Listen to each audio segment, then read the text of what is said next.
का सोच रहल बड़ा विष्णु पांडे? उहे जन हम सोच रहल बानी। हमके तो पूरा यकीन हो गइल ह ये अपन रुनझुन है ना, साँचों में बहुत भागो वाली बिया। हाँ, हमरा के बिना विष्णु पांडे इहे लागता।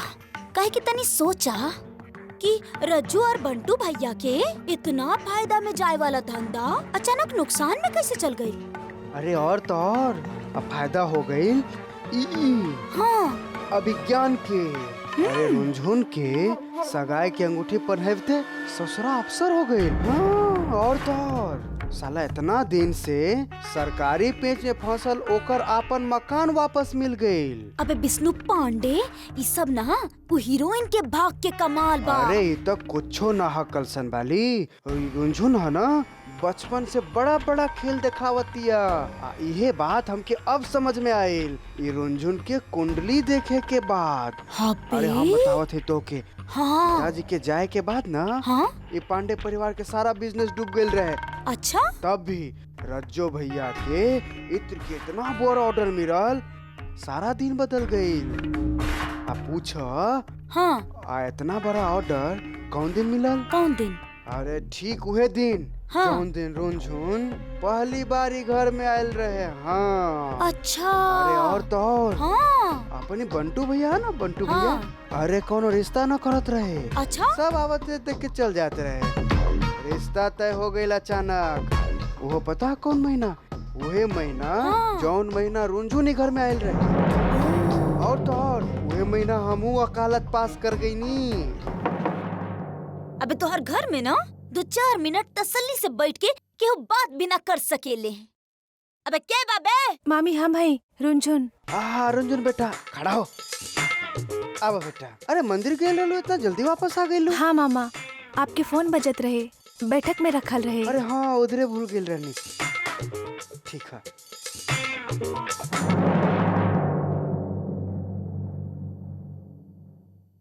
हेलो, का? हाँ, अच्छा, ठीक है। अबे का भइल बे? अचंभा का? उपाटी जेकर काम हम गुड्डू शुक्ला के मदद से करवैले रही, वह पार्टी के फोन आयल रहे। का कहलस? अरे सामने से फोन करके कहता हाँ। कि इतना दिन से रुकल पैसा वापस लेके जा, आज के आज।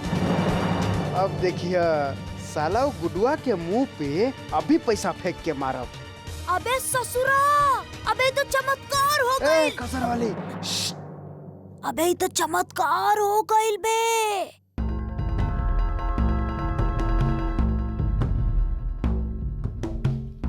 का भइल बे? कलसन वाली, हाँ। तू कुछ गौर कैलू? का भइल बे? इतना मीठा कैसे बोले लगला? अबे विष्णु पांडे, देखा हमरा के सब अच्छा नहीं लग रहल बा। बतावा कि का भइल? कलसन के ताड़ी का ध्यान से सुना। हाँ। ये रुनझुन फोन देके गईल, तब्बे इतना दिन से रुकल पेमेंट वापस मिल गई। अबे हाँ। ए कलसन वाली, ऊ जे तू हमके रुनझुन की कुंडली दिखावत रहलू ना, नकली हा? वो नकली ना, वही असली कुंडली हा। अरे अब तक तो के विश्वास भइल कि कोनो शंका बा? अबे विष्णु पांडे, अरे अब तो सब शंका ना 2 मिनट में पूरा हो गइल। अभी हम सब घर वाले लोग के जाके बतावतानी कि हमार हीरोइन असली में हीरोइन बाड़ी। ए महामूर्ख, इन्हीं आवा। अबे का भाई? अरे कमकल, तू अपन दिमाग कलसन भेज देले बाड़ू का घास चढ़े खातिर? अबे भाई का? अरे मूर्ख, आजे तो हमके पारस पत्थर मिलल ह, आजे सबके बता दे बुका। अरे पहले अपन संसार तो सोना के बना ली। अबे विष्णु पांडे, आज पहला बार ना वकीली वाला काम कैले बड़ा। अब देखा कि रुनझुन जैसन पारस के इस्तेमाल कैसे करतानी। बंटू जी खातिर चाय कमरा में पहुंचा दिया। अरे हम कहा तनी हमके के चाय दी, सवेरे से चाय चाय करत बानी। मिठो जी, ए मिठो जी, अब हम ही उठ के बनाई का? हाय हाय पांडे अरे आप काहे उठब? हाय हाय पांडे जी, अभी मंगवा दे दानी हम आपके खातिर चाय। अरे बोझा रानी कहाँ मर गईलू? अरे चाय के दी तोहार बारात विदा होवे के बाद। लेनी मामी। अरे मिठू जी, अरे हमके समझ में नहीं आवत, जहाँ माल भेजे नहीं वहाँ कैंसिल हो जाला।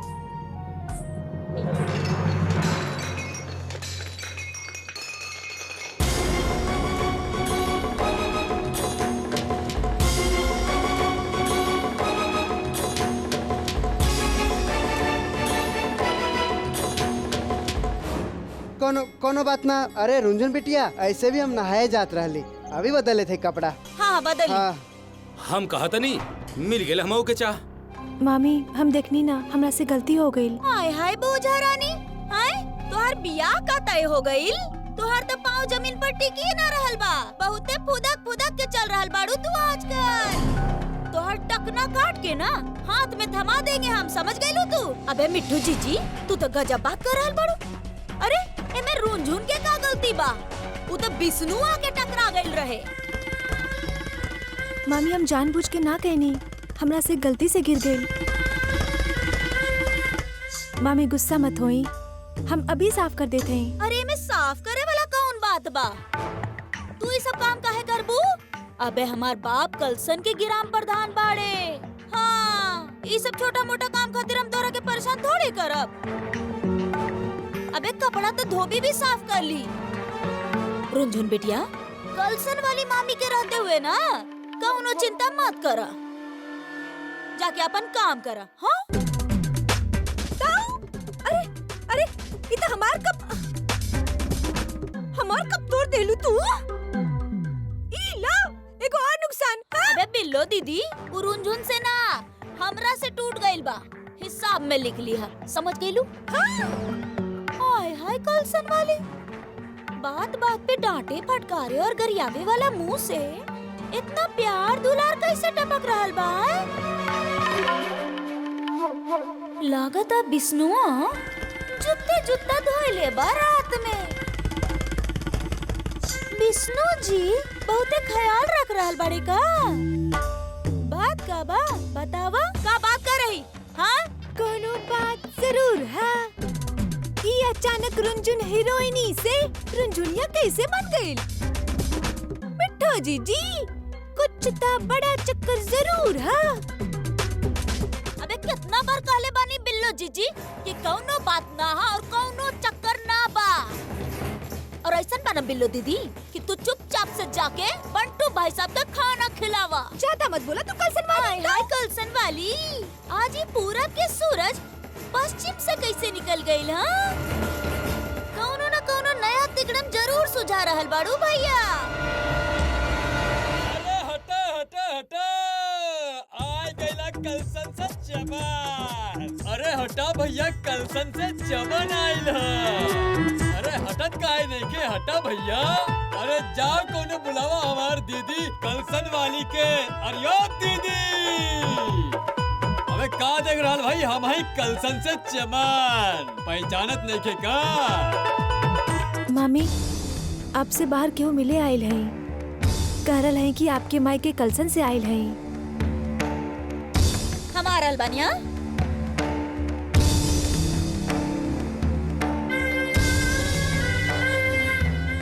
अबे चमन, दीदी आ गई नी हम, दीदी पाए लागी। अरे खुश रहा खुश रहा। अरे बाप रे, साला कलसन के चमन।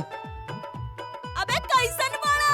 अरे एकदम फर्स्ट क्लास है, तभी तो तुम्हारे खातिर फ्रूट लेके आयल बानी कलसन से। अरे वाह, और देखिए कितना सामान भेजले बानी चच्चा, ई सब कुछ तुहार खातिर भेजले बानी। अबे उदाई पे करी काहे कि हमार बाप कलसन के ग्राम प्रधान बड़े। वही ता हमार चाचा ही तक कलसन के ग्राम प्रधान है। अबे एही खातिर त इतना सामान आइल बा। अबे बसनु पाड़े, अबे का मुंह छुपा के घूम रहल बड़ा बे? जीजा जी प्रणाम। हाँ प्रणाम प्रणाम। कैसन हो आई का? उहे रह ना, उहे रह। ये सब सामान हमार कलसन से आइल बा, अंदर रखवाई दा। अरे चलो भैया, चला दीदी, चला। हटावा, तुहार बाप के नौकर है ना, सामान उतरवा ले।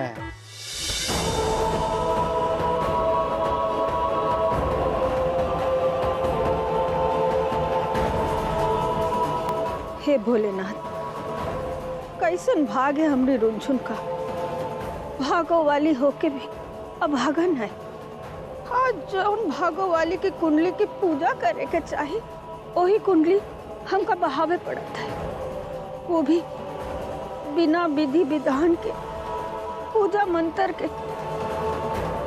समझ में नहीं आ रहा कि हम अपनी रुंझन का भागो वाली कहे कि अभागन कहे। लेकिन एक बात समझ में आ गया, अगर हम कोई पंडित को लेके आ तो हजार सवाल पूछे। आज के बाद इस सवालन का, इस डर से हमका मुक्ति मिल जाई है और ये राज केहू के पता न चलिए। भोलेनाथ, तुम्हारी मर्जी के बगैर एक पत्ता नहीं हिले है। रुनझुन का जीवन आसान करे खातिर तुम जो हमका उपाय बताए हो, हम उहे करे जात है। ये कुंडली हम समर्पित करत है जल देवता का।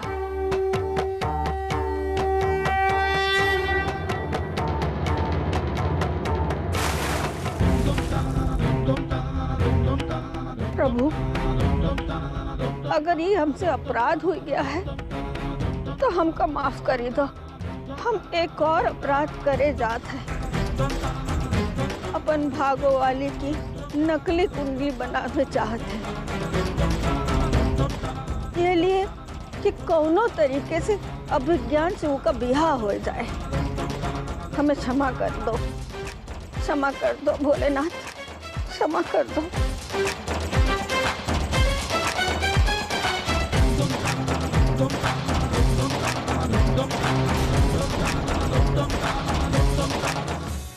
आप बैठ के बात करिए, हम रोटी बना देते हैं।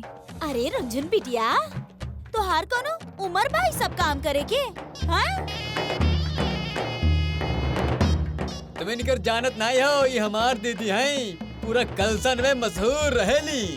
आज तक वहाँ के लोग इनकर याद करत हैं। अरे तो पूरा कन्नौज के खाना बना सकत अरे हैं। हो गइल, बस बहुत हो गइल। सच कह रहा नहीं दीदी, कसम से।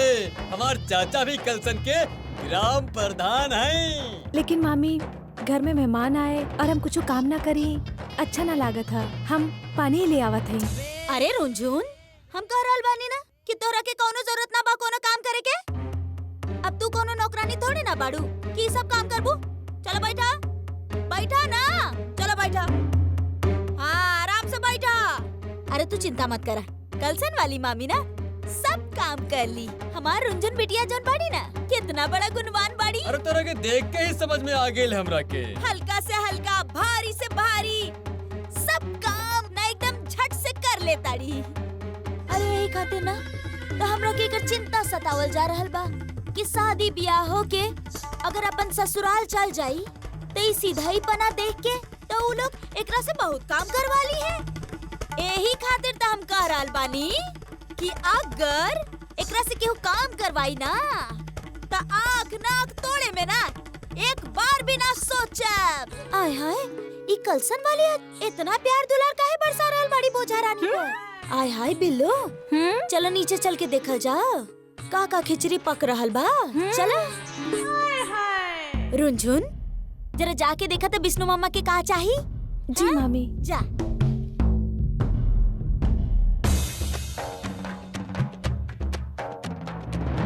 अबे हमार बाप कैसन बाड़े? अरे वो हमरा के बतैले रहले कि जल्द ही गांव में प्रधानी के चुनाव होके वाला बा। हाँ।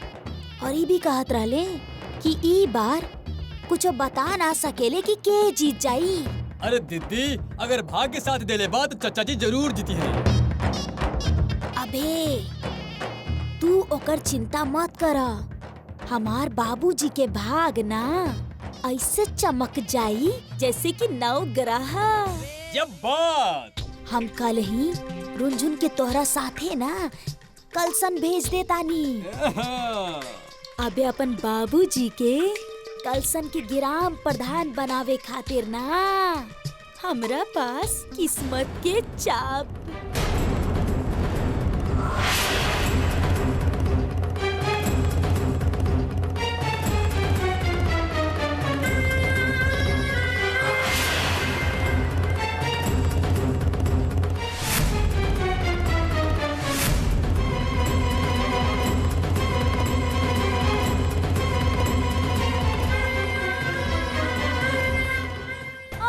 हाय कलसन वाली, अरे ऐसन कौन सा चाबी पा गइल बाड़ू तू? कौन सा चाबी? अब कौनो जादू के चाबी के बात ना कर रहल बानी हम लोग। मिठो जीजी, हमार बाप जौन बाड़े ना वो कलसन के ग्राम प्रधान बाड़े और हम ना सीधे ताला तोड़ देतानी। तो अरे कलसन वाली काहे भड़क रहल हो? लागत राक्षसनी कुछ और भी चुरैले बड़ी अम्मा के कमरा से।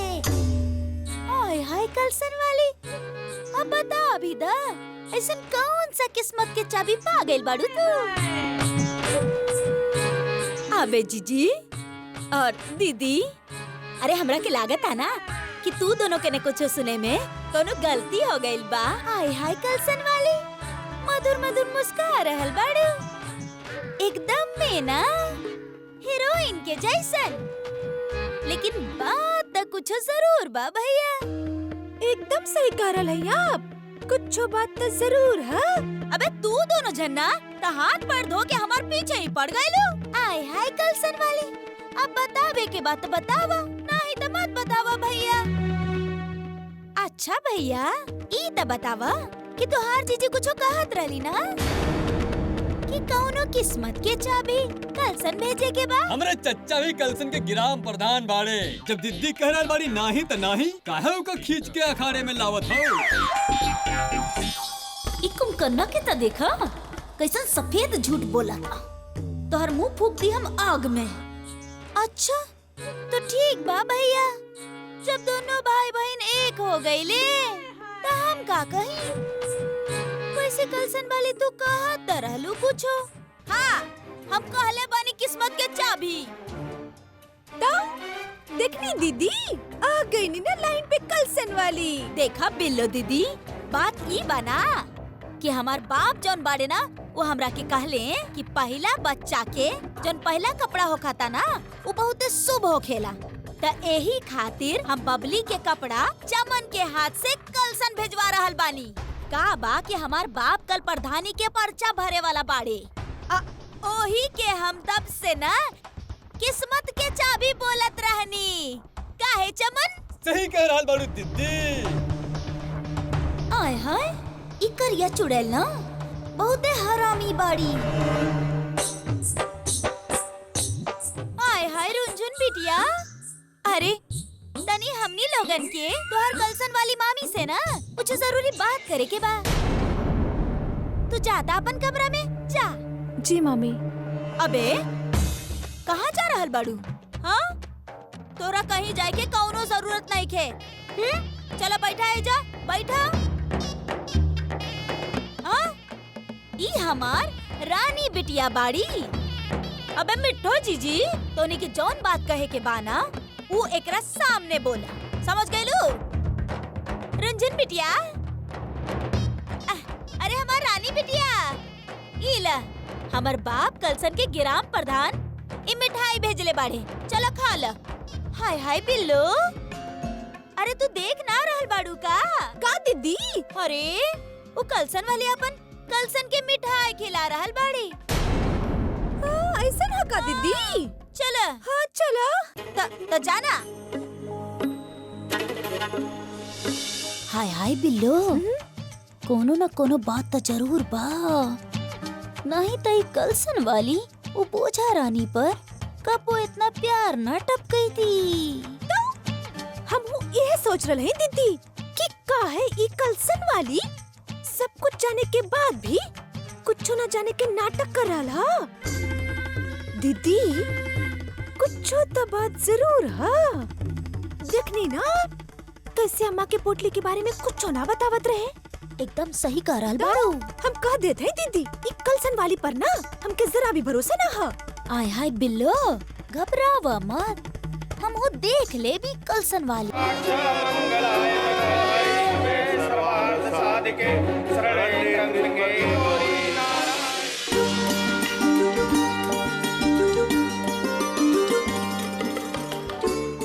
तोहर मस्त मस्त दो नैन, मास्टर के ले गइल चैन। मास्टर के ले गई चैन, तोहर मस्त मस्त दो नैन। लाइव कमेंट्री सुनी भैया, हीरो हीरोइन के देखेला, हीरोइन शर्मा जाली, आंख झुका ले। हीरो हीरोइन सोचेली कब करा पकड़ी कब करा चकड़ी। अबे यार तू का करता रहा, इससे मार्केट है भाई, समझत नहीं कि तू काहे शर्माओ तो, जेकरा के शर्माओ के चाहिए उ तो शर्मा रहल ना, तू तो खामखा शर्मा जा रहा अरे है भैया वो तो पुरुषे नहीं खे तब का भैया, महापुरुष बा महापुरुष। जन हीरोइन के प्यार ना ज्ञान देवेले। अबे क्या ना भाई, हाँ? प्रवचन देता, समझावत पढ़ावता ब्लैक बोर्ड के पीछे। आप अंदर जाइए। प्यार मोहब्बत बतियाले। अरे का बात कर रहा भैया भैया मास्टर मरिया ना बचा मास्टर ले यार साहब। हमके, कुकर अरे अरे बचा मास्टर, ले यार। अरे मरिया ना मास्टर, अरे मास्टर एहरे आवत है, अरे मास्टर अरे मास्टर, अरे तो कल्टी मार के फ्रंट में आ गेल गुड्डू भैया के। गुड्डू शुक्ला बस करा, बेशर्मी और बदतमीजी के भी हद होकेला। कबना मास्टर, ई तो बेटा चलत रही फटाफट ऐसे ही समझ ले। रुंझुन मिश्रा ससुर हमार लाज उतार के खड़ी बड़ी लाजवंती बन के। गुड्डू शुक्ला, रुंझुन हमार होए वाली धर्म पत्नी है और उनकर हर मामला हमार मामला है। हम तोरा से यहाँ लड़े ना, समझौता करे आइल है। ससुर समझौता गुड्डू शुक्ला अपन बराबरी वाला से करेले। हम अपन खोइल इज्जत के लड़े खातिर इज्जतदार बन, समझ ले। तो हर कलंक के अपन माथा के चंदन बनावे वाला में से नहीं खी। एगो लेकी के अपमान करत हो, सरे हम ओकर इज्जत उचालत हो और बराबरी की बात करेला। बड़ा मर्द समझेला ना अपने आप के, बहुत बड़ गुंडा हो ना।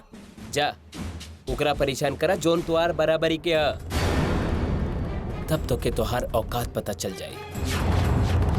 भैया साला फिल्मी डायलॉग मार रहा है। साला दो चार बेर सर का कह देनी, तू सर पर चढ़ के धार मारबा। ससुर हमार औकात के बात करता रहे। हाँ ससुर, आज हम टीचर्स डे अच्छा से मना लेता नहीं।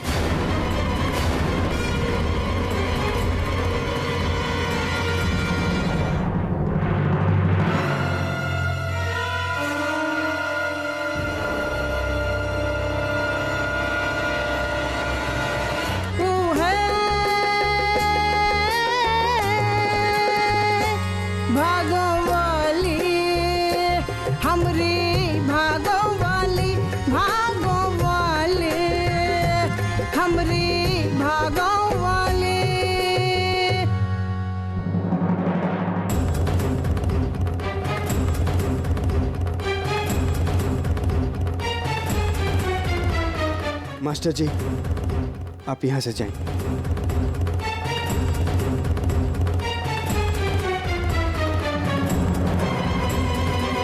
का गुड्डू भैया नहीं आई? का सिंह साहब, ससुर आप बीच में कहे टपक गई नहीं? देखिए गुड्डू भैया, हम ही ना चाहते रहे कि आप अभिज्ञान के साथ धक्का मुक्की करी। कहे भैया, कोनो फिल्मी हीरो बाकाऊ, लेकिन हीरो बन सका था। मालूम है, वो आईएएस क्वालिफाई कर चुका है और आईएएस क्वालिफाई करे के मतलब होता वो कभी भी कबो भी डीएम बन के जा सकेले। वो यहाँ के भी डीएम बन सकेले। मालूम है, जब यहाँ के डीएम बनी तो आपके और हमार धुन निकाल के बैंड बाजा बजाए।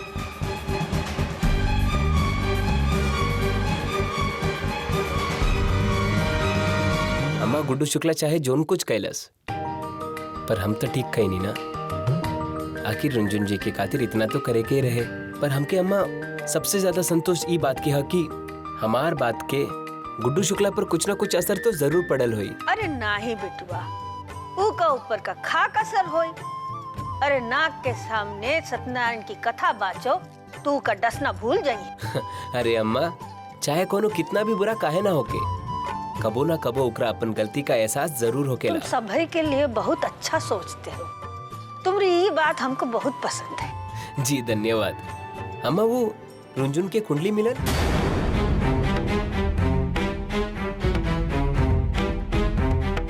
अम्मा अगर आपके मिल गए हो तो हमके दे दी।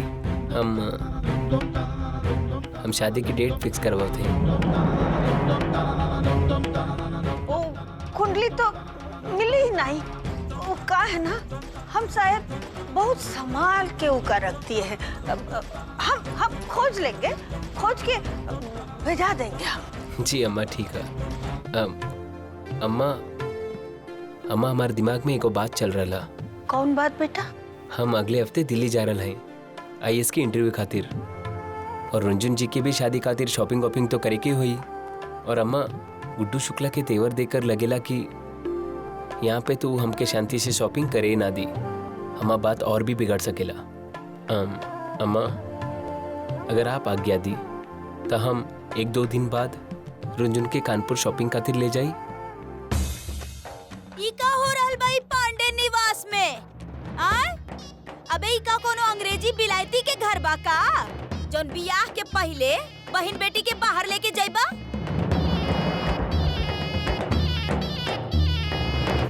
अरे एने अब कहीं ना जाई हमार रुंझुन बिटिया।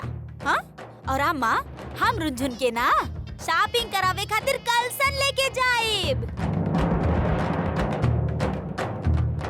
हम अपन रुंझुन बिटिया के एक से एक झमक झमक शॉपिंग कराइब।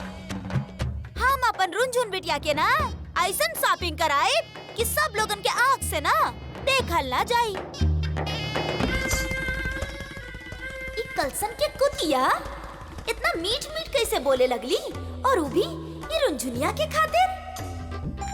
आखिर रुंझुन बिटिया के बियाह से हमार भी तक कौनो अरमान जुड़ल बा ना अम्मा? अरे हाँ अम्मा, अब सही कहती है कलसन वाली। मैरारू का बैल, ये भूत का मुंह में राम नाम कैसन है?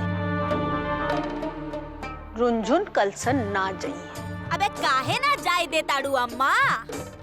तू तो जाना ताड़ू अम्मा कि हमार कलसन के रास्ता में कितना हरियाली बा। वो हरा भरा देख के ना हमार रुंझुन बिटिया के भी मन हरा भरा हो जाए। काहे बिटिया? ए कलसन वाली, काहे इतना मीठा बोलत हो?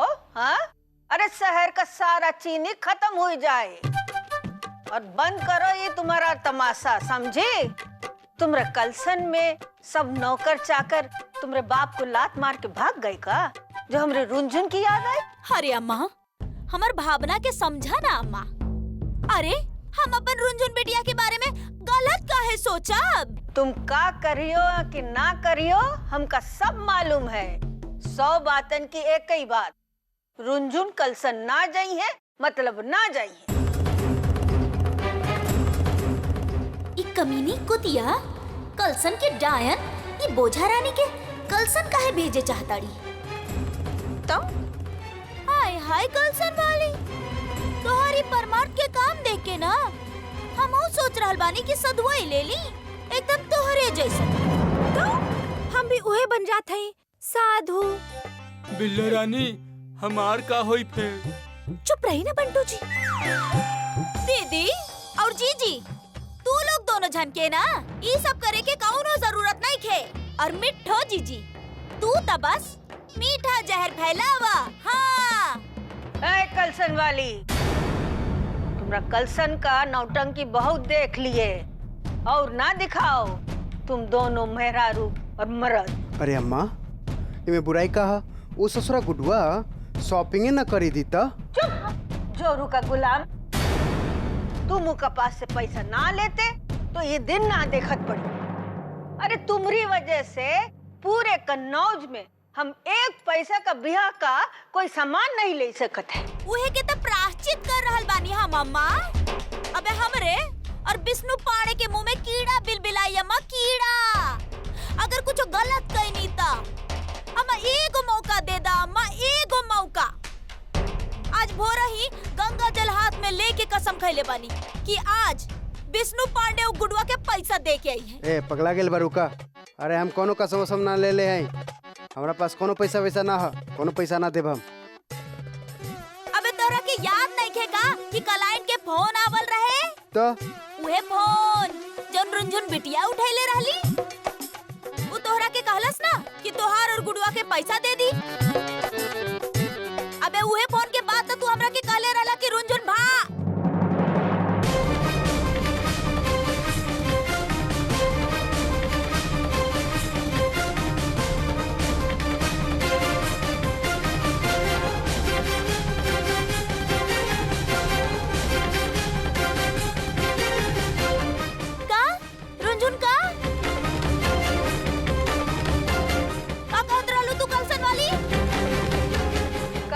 वाली, क्या कह रही थी तुम रुनझुन के बारे में?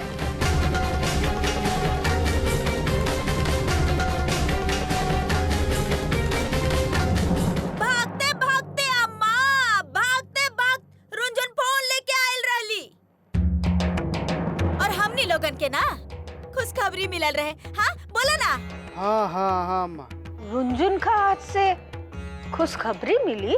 हाँ माँ, वही तो कहा था नी। बोला विष्णु पाड़े, हाँ पैसा जाके दे के आए बा ना। अरे हटावा, कोनो पैसा वैसा ना हमरा पास। पैसा दे दे, कोनो पैसा अरे वैसा ना सुनो दे ता। हम। देखा माँ, पैसा तो हम गुडुआ के दिलवा दे। और रुनझुन बिटिया, आ तारा के तो शॉपिंग हम कराइब, एक से एक शॉपिंग। तू जौन पे हाथ रख देबू वो हम खरीद के ले आइब। तोहर मामी बानी हम मामी। अरे हम कहा तनी हम यहाँ पानी तो जा होत का बा। अरे मिठो जी, अरे हम कहा तनी कि का होत बा घर में। आय हाय पांडे जी, कुछ ना हो रहल बा। वो कलसन वाली के नया रूप देखे मिल रहल बा। हैं?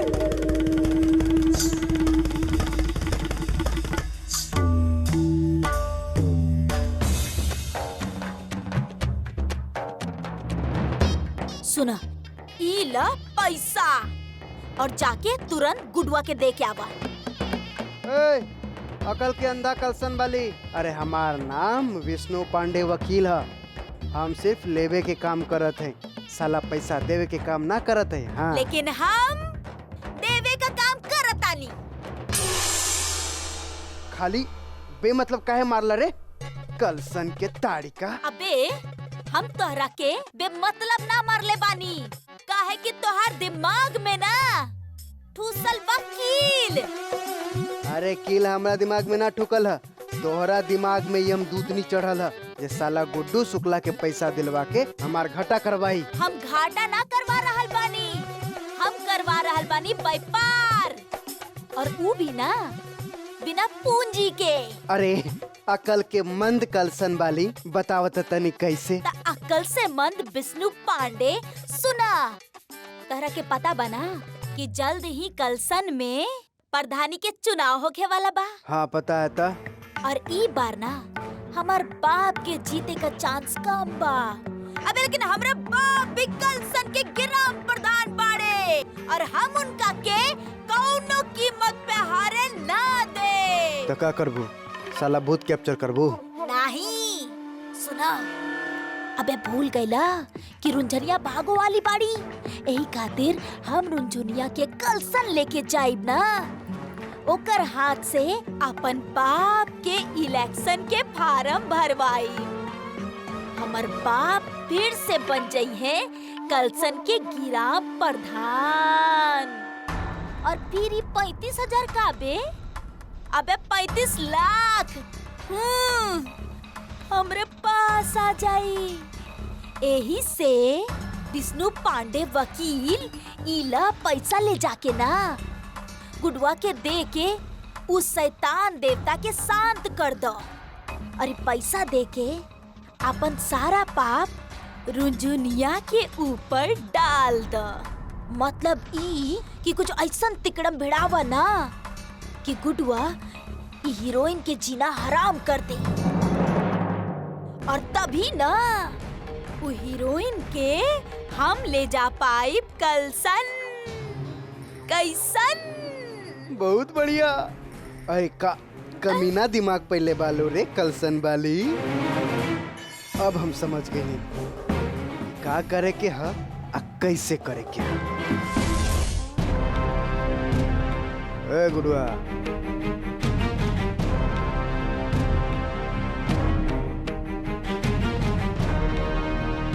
अबे ये आवाज कहाँ से आवत बाबे? काहे अंधा बड़ा का यहाँ से आए।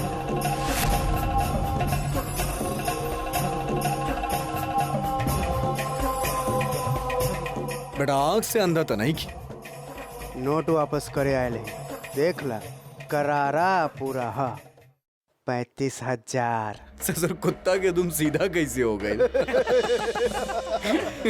ए गुडुआ, ज्यादा बकवास मत करा, वरना मानहानि के दावा करके सीधे अदालत में टंगवा देव तो के। अबे ओ वकील, ज्यादा वकालत मत झाड़ा हमरा सामने, न तो अपना अदालत में चमगादड़ बना के उल्टा लटका दे वो मारब दबा दब।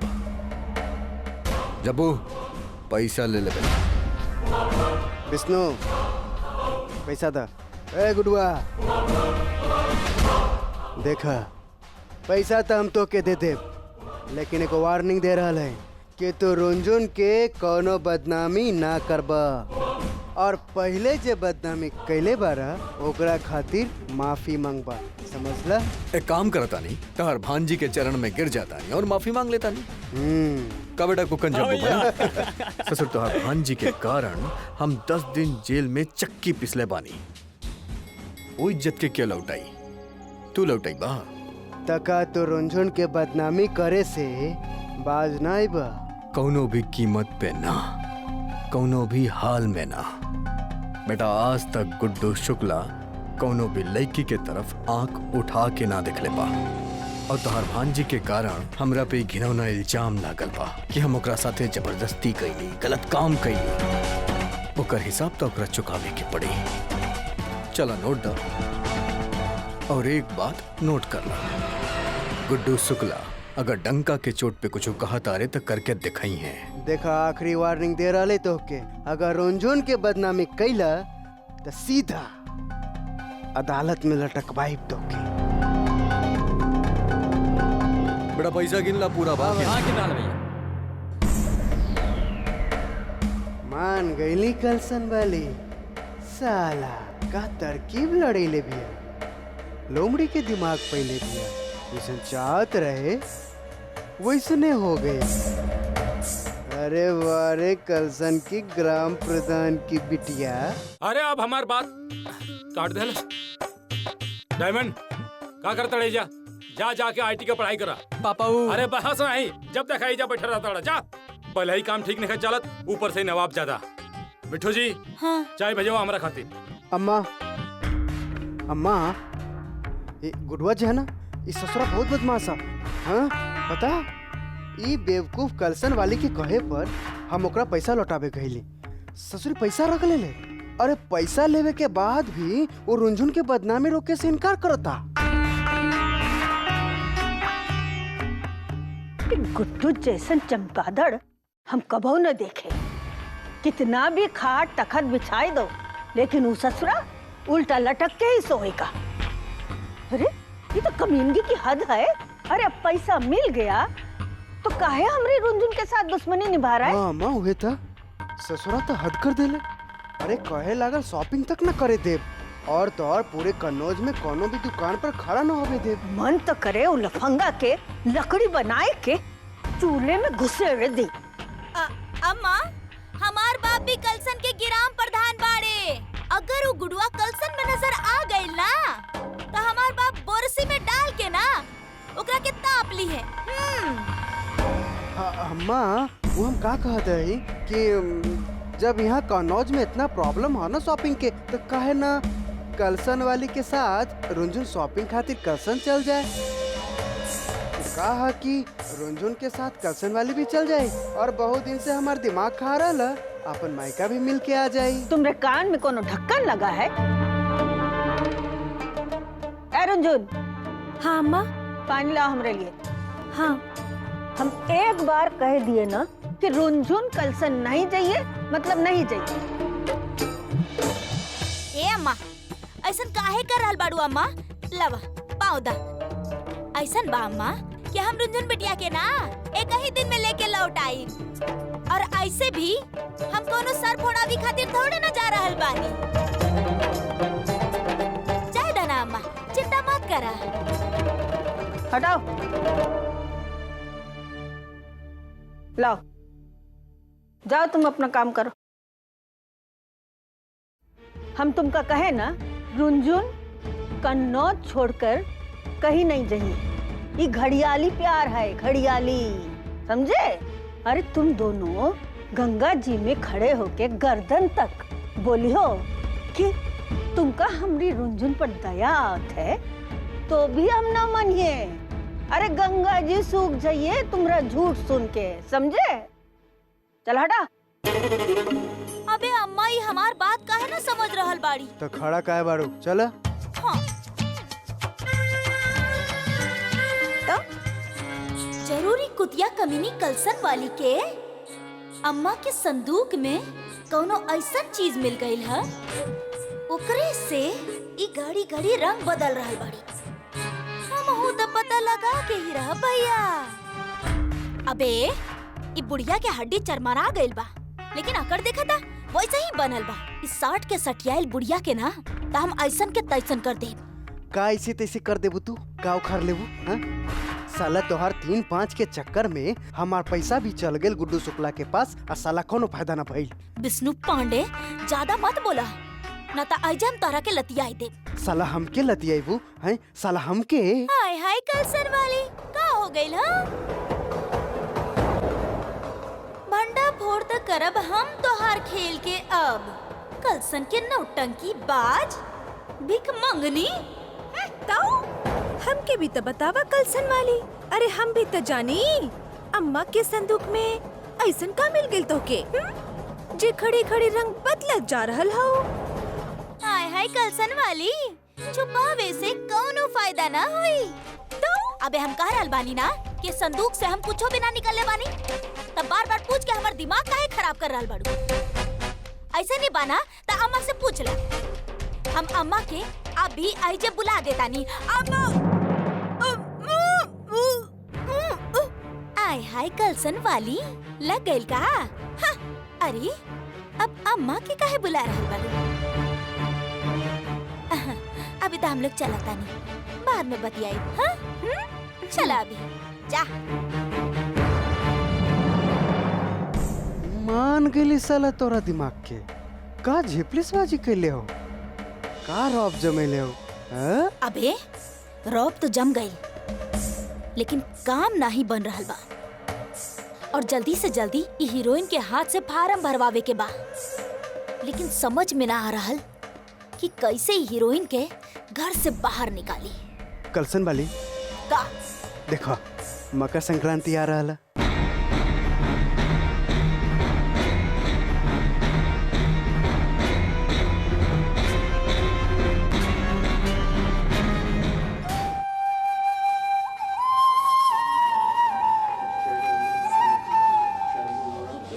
अरे ये इंश्योरेंस ऑफिसर की का है? हम कहता नहीं कि हम दिन में 10 बार फोन करी ले, लेकिन आपके मैनेजर मिलबे ना करेला। 1 घंटा के बाद ठीक बा, हम 1 घंटा के बाद फोन करत बनी। आय हाय पांडे जी, मकर संक्रांति आ रहल बा, अब तिलकुट और गजक उजक ले आई। अब घर में बनावल तो हमरा से संभव नहीं खे। हम कहता नहीं, ठीक कहा तोड़ू मिट्ठो जी। बेटा महादेवी, अरे हम कहता नहीं नेल पॉलिश बाद में लगा ली है, चल के मीठा और गज्जक लेके आओ के। चलो बेटा। और बढ़िया वाला लई हा। अरे कन्हैया लाल मिठाई वाले के यहाँ से ही लेकर आए मिट्ठो जी। चलो बेटा। जीजी का कर रहल बनी जीजी? हाय हाय कलसन वाली, अनरा गइल बाड़ू का? देखात नहीं कि हम झाड़ू मारतानी? वो का है ना मिट्ठो जीजी कि मकर संक्रांति आ रहल बा, तो का करी? हमरा के न जरा गुड़ के लड्डू तिलकुटी सब बनावे के रहल, त जरा तोहार गैस इस्तेमाल कर ली। हाय हाय कलसन वाली, आज तो बड़ा मीठा मीठा बोल रहल बाड़ू। जा कर ला। सुनो का भाई, ई तिलकुट और सब तू बना रहल बाड़ू का? अबे हाँ जीजी, अकेले, और वो पूरा पांडे निवास में रहे वाला लोगन के खातिर। अबे हमार बाप न कलसन के ग्राम प्रधान बाड़े, वो भेजले रहे ना गुड़ तिलकुट कुरमुरा। आय हाय कलसन वाली, ये तो हार तो दिन ब दिन रुपए बदलल जा रहल बा। जा जा करे करो। अरे कलसन वाली, हमके सुना कह रहल हऊ, जा जाके बनावा। अरे मामी मामी मामी लाई, हम कर देते हैं। अरे रुंझुन बिटिया, तू काहे परेशान हो रहल बाड़ू? हम कर लेम ना। समझ में ना आ रहल बा कि खुजली वाली कलसन के कुतिया के दिमाग में कौन सा खुजली हो रहल बा। आय हाय कलसन वाली, अब तोहारी रुंझुन बिटिया कह रहल बाड़ी तो मदद ले लो ना। मामी आप अकेले परेशान हो जाइब, हम चलते हैं आपके साथ। हबला तोहार मान है तो चला बना ला। रुंझुन, हाँ माँ। कहाँ जा रही हो? इधर आओ। हाँ अम्मा। क्या कह रहे हैं हम तुमको? अम्मा वो सोचित रानी जरा मामी की मदद करती। तुमका क्या करे रहे हैं? अम्मा वो कौनो काम नहीं करोगी मतलब नहीं करोगी। अम्मा अब इतना जिद कर रहल बाड़ी तो जाहे देना। ऐसे बिना अम्मा ई विष्णु पांडे जब बा ना हमारे एगो भी काम में मदद ना करेला। मन तो करता ना अम्मा कि वो विष्णु पांडे के हम अपन दांत के अंदर चबा जाएं। चुप करोगे अब? पटर पटर पटर बोले ही जात हो। अम्मा ज्यादा काम ना करब, बस थोड़ा सा मदद ही कर देते हैं। काम करे का बहुत शौक है तो जाओ करो। चलो चलो चलो चलो चलो। कोई का थोड़ी बुद्धि दे दे।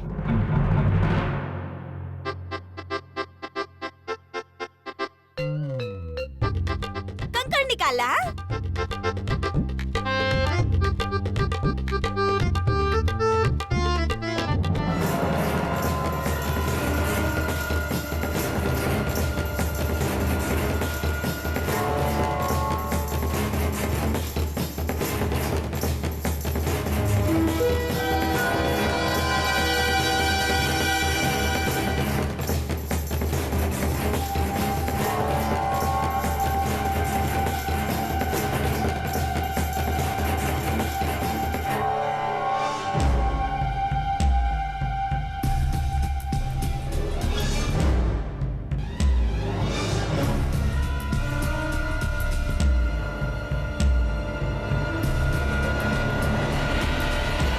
रुनझुन बिटिया।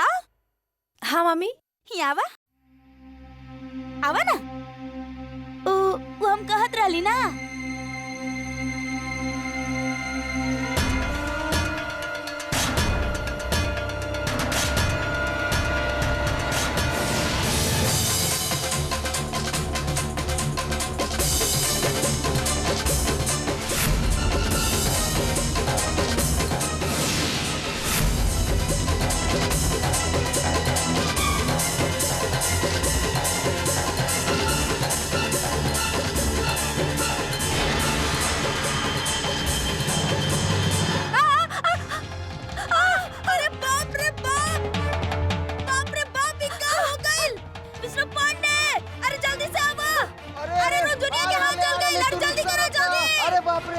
बताओ तो सही। अरे अम्मा हम अभी जा रहे हैं, दवा पट्टी करवा दे। डॉक्टर साहू के पास ले हाँ, जाओ। हाँ, डॉक्टर हाँ, जानने वाले हैं, वो अच्छा हाँ। इलाज कर देंगे। हाँ अम्मा डॉक्टर साहब के पास ले बारे भाभी पकड़ी। अरे आ रहा है। कल सन की टायन अपन खेल दिखा दी ना। जला दी हमारी रुंझुन को। एक जख्म भरा नहीं था कि दूसरा दे दिया।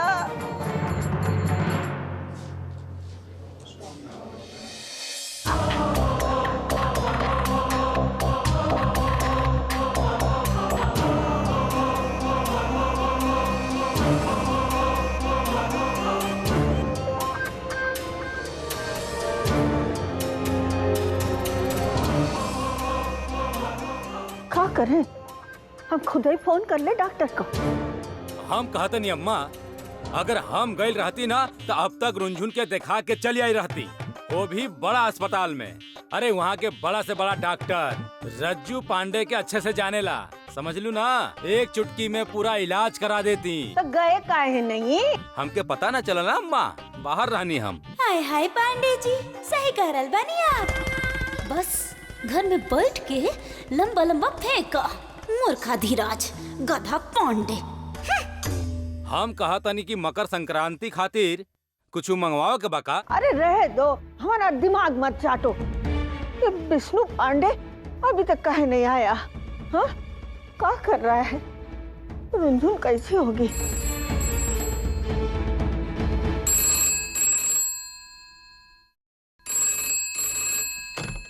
हेलो। हाँ अम्मा।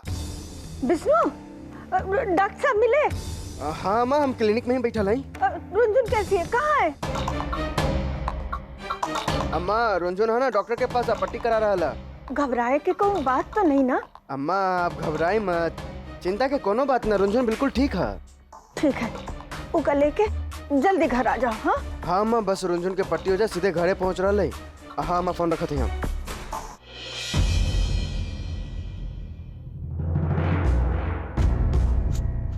रिक्शा, अरे रुका।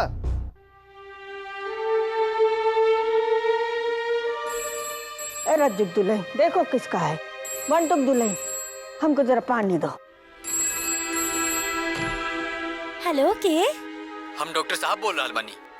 आहे डॉक्टर साहब, रुंझुन कैसन बिया? रुंझुन? अरे विष्णु पांडे जी घर पे बा का? आहे डॉक्टर साहब, काहे मजाक करतानी? विष्णु पांडे ता आप है के क्लिनिक में गइल बाड़े रुंझुन के लेके मिलने ना का? हमरा से मिले आइल बानी हमरे क्लिनिक पे? अरे मिलल मिलावल छोड़ी, उ तो हमरा से आज बात ही ना करनी।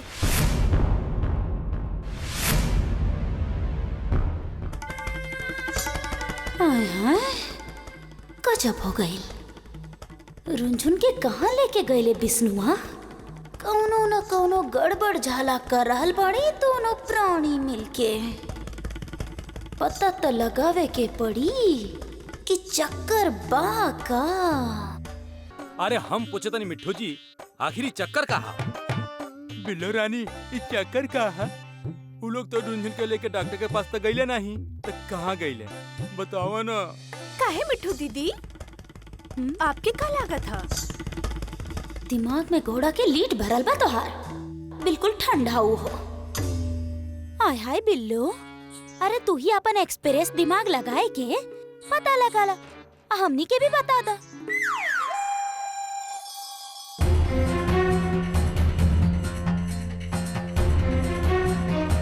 हाय हाय पांडे जी, इका फोन यार अलबानी आप? अरे हम कहा तनी कि हम फोन लगा के पता कर लेते नी कि चक्कर का हा। हम जाना तनी कि तुक्का मारे से कुछ नहीं होखी। हम कहा तनी कि सच जाने के बना तो हम रज्जू पांडे डायरेक्ट विष्णु पांडे से पूछ लेते बानी। जेठ के महीना में चढ़ निकलना गधा बड़ा ढपोसकन पांडे। पांडे जी आप पहले एजा बैठ जाए, बैठा एजा। हाँ। पांडे जी आप ना बहुत भोला बानी। अब तक कलसन वाली कितना पट्टी पढ़ाई देले हो कि देवर जी के, और अब दुनिया भर के उल्टा पुल्टा पट्टी पढ़े के बाद आपके का लगेला कि देवर जी अपन मुंह खोली ना? उहे तो। बिल्कुल सही करल है दीदी। अरे बंटू जी, अब खड़ा काहे है, बैठ जाई ना। अब बिल्लो रानी तू कहा तारू ता हम बैठ जाते ही। हाँ। अरे हम करल है, कलसन वाली तो एकदम में बदल गई। काहे बदल गई? रुंझुन के बहुते प्यार दुलार करे लागल हा। ताऊ काहे करे लागल हा? अरे रुंझुन के पारस कहेली, पारस। अरे हम कहा तनी, अरे हम पता लगाए भी इन सब बात के। हाँ हम मिमियावे से कुछ न होई, एकदम में पूंगा पंडित बड़ा पांडे। आय हाय पांडे जी, सब काम आप ही करब का? अकेले सारा बोझ उठाए? अरे हमार भी कुछ मदद लेला। आप तो बस इतना करी कि आप और बंटू भाई साहब कौनो से कौनो बात पूछिया मत, बस। ई बात के पता तो अब हम ही लगाएब कि चक्कर बाका। लेकिन कैसे पता लगाई बाप? हाय हाय बिल्ला, पूछ के और कैसे? ताऊ कलसन वाली से पूछा? पगला गइल बड़ू का? हम कलसन वाली से काहे पूछब? ताऊ हम तो पूछब उ बोझा रानी से।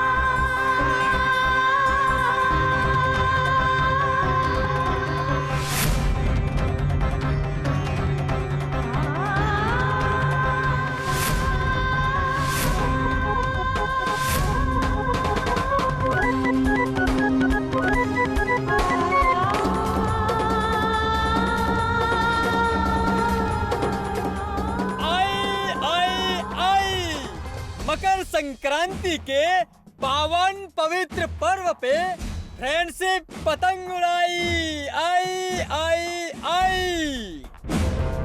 इ पतंग जौन बा बिल्कुल मुफ्त में बा, फ्री में लेकर जाई।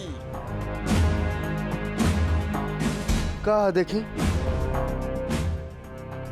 बड़े बुजुर्ग बूढ़े छोट बड़ जवान सभी आई। और ये पतंग पे जो नंबर लिखल है वो नंबर पे फोन करी और अपन फीकी फीकी जिंदगी के मसालेदार और लजीज बनाई। रुंझुन मिश्रा के नाम के पतंग काहे बाटा तानी? अबे कुक्कनी पूछबो ना का बेटा, काहे बांट रहा भैया? उकाबो ना बेटा, ये पतंग जब आसमान में उड़ के अच्छा से लहराई ना और जब कट कट के जाई ना तो रुंझुन मिश्रा के नाम के डंका बजाई, वो भी बहुत जोर से। तगड़म था। हाँ, तगड़म था। बेटा का बना हमारी इतर वाली गली में सबसे प्यारा इतर के जौन खुशबू बा ओकर एहसास त बहुत दूर दूर तक फैले के जाई। सिर्फ हमार गली में का है भैया, अबे बाहर वाली गली के लड़का के भी ई प्यारा इतर वाली खुशबू के एहसास होके के चाहिए अच्छा से। और वैसे भी बेटा ये गली के लड़का लोग कब तक जेल जात रही हैं? अबे दूसर गली के लड़कन के भी तो मौका मिले के चाहिए। काल वाला चिंगारी आज आग बन के जलता। अब देखिए कलसन वाली सबके तहस नहस कर दी। अबे अपन प्लान ना काम आ रहल बा। चलत है कुछ और नाटक करत है।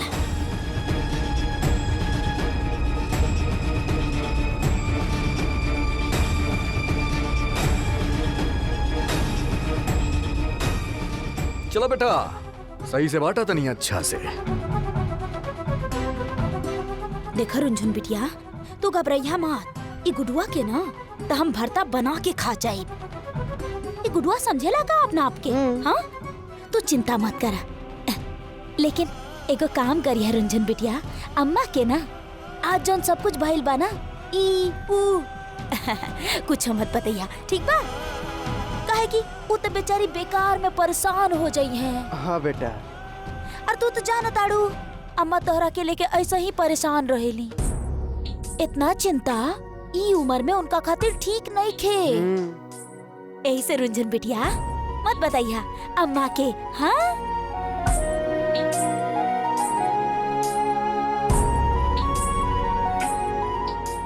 का भइल रुंझुन बिटिया? हम जोन बोल रहल बानी तोहार दिमाग में घुस रहल बा ना?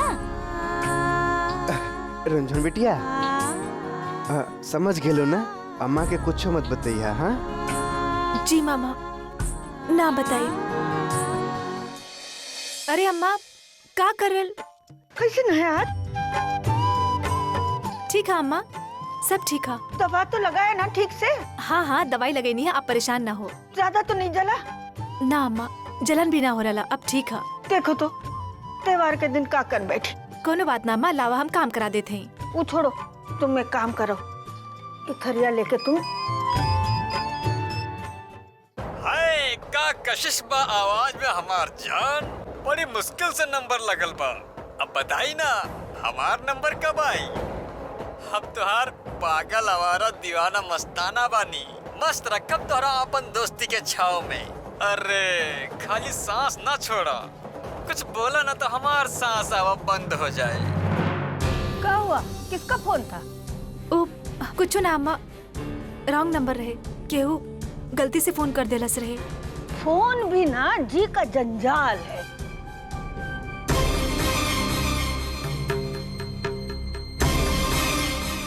ए लड़की। हाँ क्या हुआ? बोलत काहे नहीं? बोली था अम्मा, रॉन्ग नंबर है। अरे वो तो तुम कही पहला। अच्छा छोड़ो, ये लो।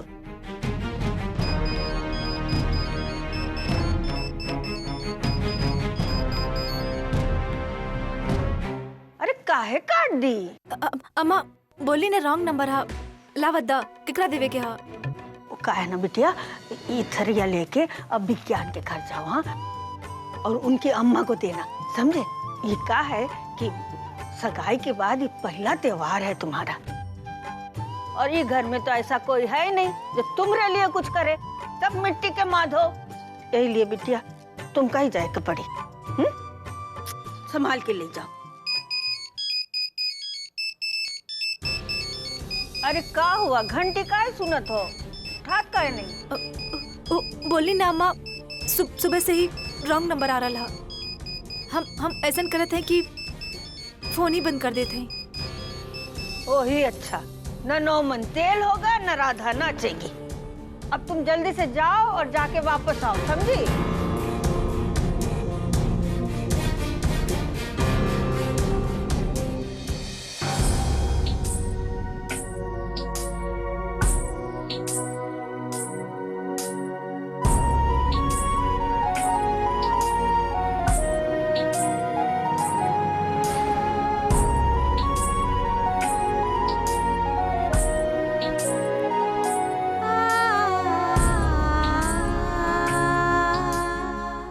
बोझा रानी, कहाँ जा रहल बाड़ू?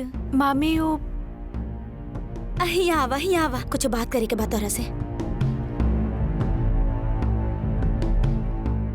ए बोझा रानी, तो तोहार घाव लगातार ठीक हो गइल बा। कोनो बड़का अस्पताल लेके गइल रहले तोरा के विष्णु मामा और उनकर धर्म पत्नी।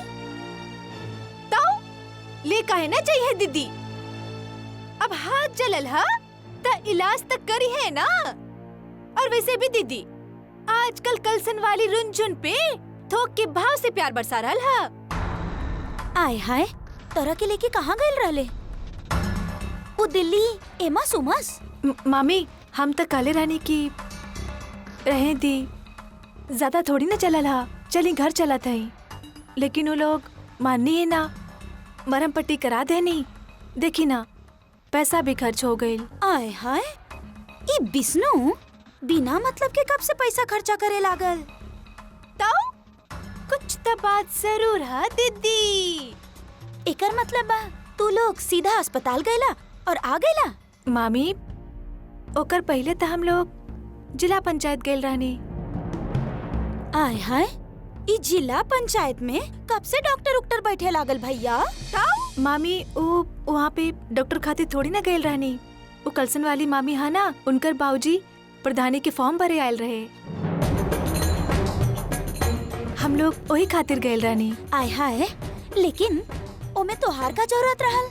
वो तो हमके ना मालूम मामी, हम कलसन वाली मामी से पूछनी भी ना।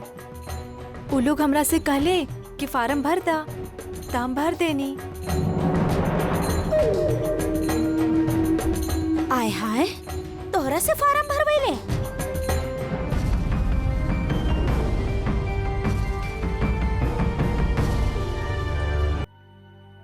तोहरा से फार्म भरवैले? एकर मतलब बा कि डॉक्टर के यहाँ जाए के सब नाटक रहे। ताऊ अच्छा ये बतावा रंजन, पारस के बारे में तू का जाने लू? हाँ मामी, सुनले है कि अगर पारस के लोहा से छुआ दिल जाए तो लोहा सोना बन जाला। आय हाय बोझा रानी, हम तोरा से पारस के परिभाषा ना पूछा तानी, हम तो कलसन वाली के पारस के बारे में पूछा तानी। अच्छा ये बतावा कि कलसन वाली तोहरा से कोनो पारस के बारे में कुछ बतैले रहली का? ना मामी, ऐसन कुछ तो ना बोलनी। अबे का बे, यहाँ का खुसर पुसर चल रहल बा और हमार रुंझुन से का खोद खोद के पूछल जा रहल बा? आय हाय कलसन के काली माय, हाय हाय हमार कलसन वाली, अब हमने रुंझुन बिटिया से हाल चाल भी ना पूछ सकेनी का? बोलो बिटिया, तू जा तो काम करा अपन। अब पकड़ा गइल बाड़ू ना जीजी, तो हमरा से ज्यादा लिपिर चिपिर मत करा। और दीदी ये बतावा कि का पूछल जात रहे हमार रुंझुन से? देखो तो कैसन सियारिन के जैसन चिचिया रहल बड़ी तड़का चाची। जीजी बता दा कलसन वाली के। हाय हाय बिल्लू, अब इतना सा बात का बतावल जाला? और काहे बताए कलसन वाली तहरा से? तू दोनों प्राणी भी हमने लोगन से कोनो बात बतावेलू का? कि कहाँ जालू, केकरा से मिलेलू, का करेलू, तो हमनी काहे बताए तहरा से? ताऊ और नाटक का बतावत होगा कलसन वाली। ना ना मिट्टू जीजी चली का चल बहुते काम बा वैसे भी। तो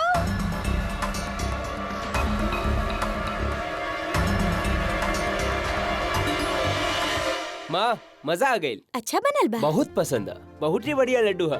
पर माँ आप ही पूरा साल काहे ना बनावेलू, सिर्फ संक्रांति पर काहे? अब बेटा साल भर हम तोरा खातिर लड्डू बनाई तो खाना तोरा खातिर के बनाई।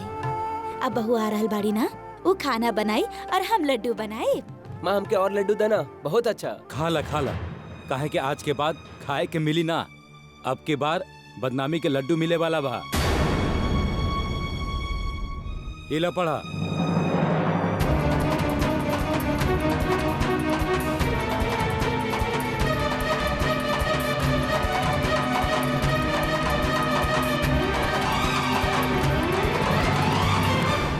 बेटा टीपी टिल्लू। हाँ भैया। अबे पतंग के जो आइडिया बा ना, हाँ। अबे बहुते बढ़िया बा।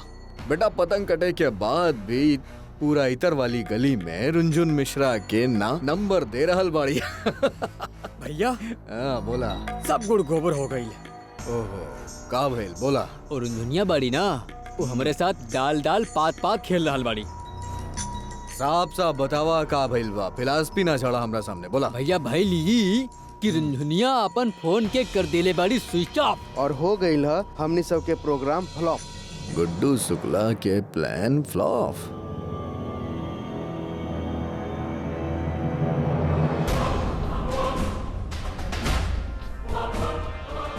हीरोइन रुका।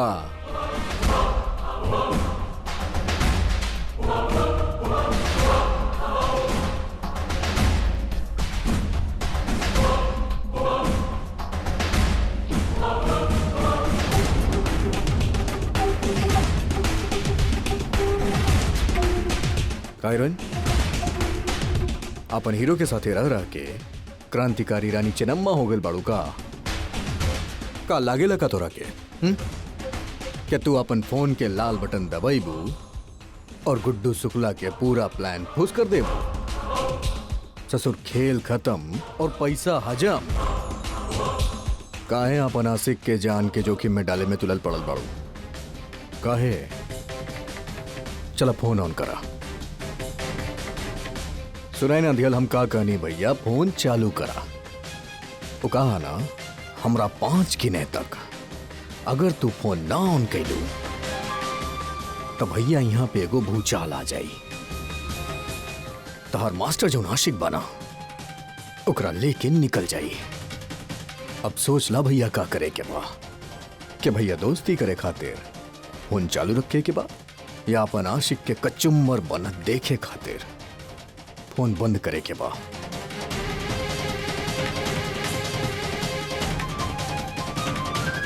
अभी मैं का लेके जाता रू? लाई जब्बू बेटा। हाँ भैया। अब गिनती कौन गिनी बे? हम गिना ना भैया। हाँ गिना। 1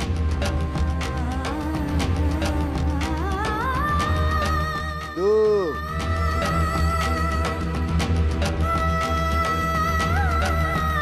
3 4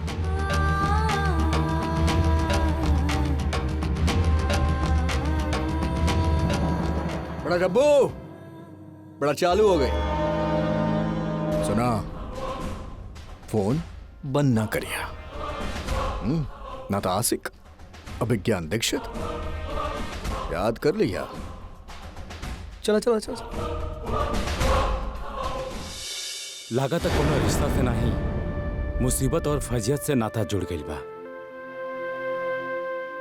ये गुड्डू शुक्ला चाहत का बा, बतावत काहे नहीं खे? तंग आ गई बनी रोज रोज के तमाशा से। ऐसन का बा रुंझुन में कि वो पिताजी इमे रुंझुन की कोनो गलती ना हा, वो सब जानबूझ के रुंझुन के बदनाम करे के चाहते हैं। लेकिन बदनामी तो दोनों तरफ से होत बा ना। कुछ तो हो कि रुंझुन और गुड्डू के बीच न तो बिना आग से धुआं ना उठे। हमके तो ही समझ में नहीं आवत कि रिश्ता कके हम केहू के भला करत तनी या अपन सम्मान के गला घोटत बानी।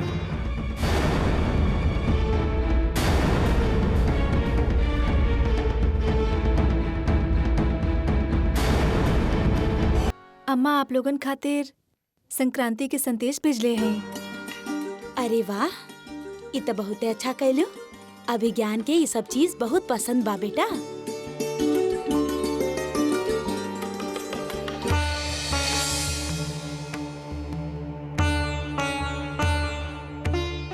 खुश रहा।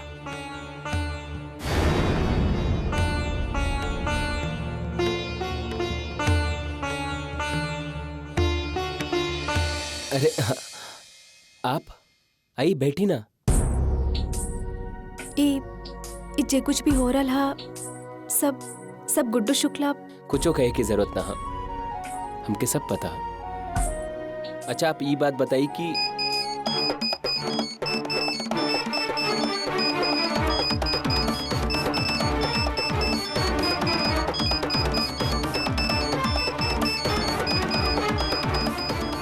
में चिंता करे के कोनो बात ना हा।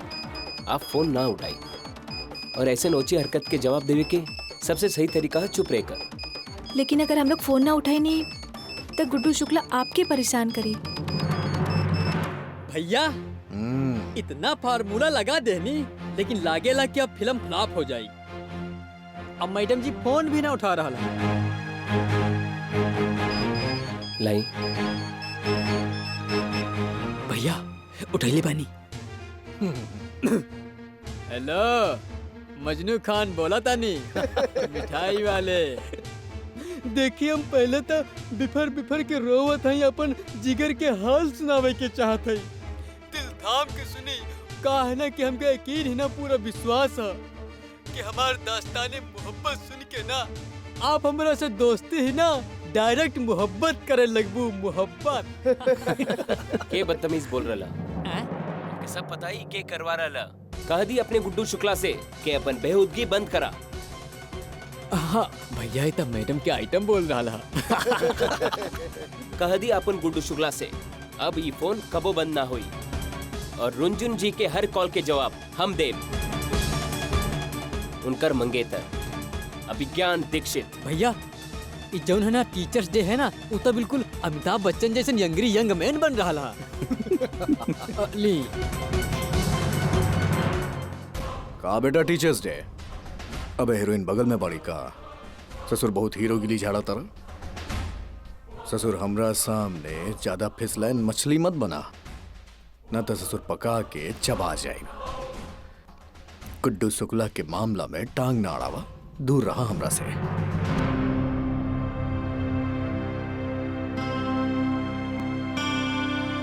अरे रुंजुन जी आपके हाथ में का बैला? कुछ हो ना, बस जरा सा चोट। आप चिंता ना करी, हम है ना, सब ठीक हो जाए। भैया हम का कहते मास्टरवा बहुत ज्ञान लगा रहा है। साला के पहाड़ा पढ़ा के आई का। चार हो कि मारब साले की खोपड़िया पे, बूदा बाहर अकल ठिकाने। चुप्पे, दिमाग खराब हो गया बका तहार। एगो काम करा, रुंजुन मिश्रा के और परेशान करा। बेटा अति ही कर दा अब तू। अति काहे के अति? पतंग पे रुंजुन के घर के फोन नंबर लिखता और बांट दा सब में। तकाओ ही ना, पांडे खानदान में बिना जाई।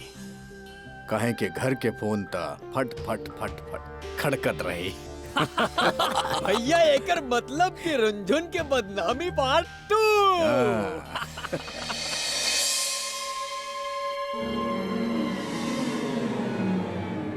अबे यहाँ का कर रहल बड़ा? हाँ, हम तोहरा के पूरा घर में ढूंढ रहल बानी और तू यहाँ खड़ा होके आसमान में अंडा दे रहल बड़ा का? ए कलसन वाली, साला तमीज में रह। साला हमेशा मुर्गी के तरह पक पक पक क के कान पकावत रहेलू। ज्यादा भनभना मत। ई देखा ऊपर कैसे तोहार प्लान और रुंझुन के इज्जत हवा में उड़ रहल है। तोहार खोपड़िया में तो अक्कले नहीं खे और यहाँ खड़ा होके इज्जत इज्जत चिल्ला रहल बाड़ा। अरे काहे चिंगाड़ रहल बारू कमकल? पहले ही बतावा, साला यहाँ छत पे काहे हमार साथ मगजमारी करे आयल हो? मिठो जीजिया बिल्लो दीदी बड़ी ना, वो तो हमार नाक में दम करके रख देले बड़ी। पता बा पूरा घर में ना कुकुर बिलार के तरह सूंघत रही पूरा घर में। और आज तक रुंझुन के बुला के पूछा पाछी भी होकत रहे और तोहारो रुंझुन उस ससुरी उ तो अपने आप के बहुत बड़ा राजा हरिश्चंद्र समझेली ना। जरूर बता देले होखी उ दोनों के कि हमनी ओकरा के अस्पताल ना जिला पंचायत लेके गए रही। अरे बता देले होई तो बता देले होई, साला तोहार काम तो हो गइल ना। तू का चिंगाड़ रहल बाड़ू हैं? और ऐसे भी तो के लड़े के बीमारी है का साला। पता के बात सुना, रुंझुन के भाग से ना आपन भाग बनावे के बा। यही से आज के बाद तू जौन काम करबा ना उस सब में रुंझुन के हाथ लगा लिहा। हाँ साला, हाँ तो तू कम अकल, पर कबो कबो अकल के भी बात करेलू। हाँ अबे तू का समझत रहला कि तोहर पुस्तैनी घर में हम दो चार और पुस्त बिताइब का? सुना, हमरा के तोहरा साथ रहे के बा अलग शान से, का समझला? अरे हट, बड़ेलू अलग रहे वाली अम्मा कबो न मानी। हाँ अबे टांग चिर के फेंक देब और सीधे जाके रहब कलसन में, तू और तोहर अम्मा। और साला हमके चिड़बू? साला तोहके ऐसा उठा के पटकब ना कि तोहर बाप भी बचावे ना पाई। हाँ समझ लू? अबे कू करे वाला अचानक भाव भाव भाव के लागल। अबे हम तोहरा के समझला का अपने आप के? रुक तोहरा के बता। अरे झाड़ू लग जाए। अरे अरे रुक रुक रुक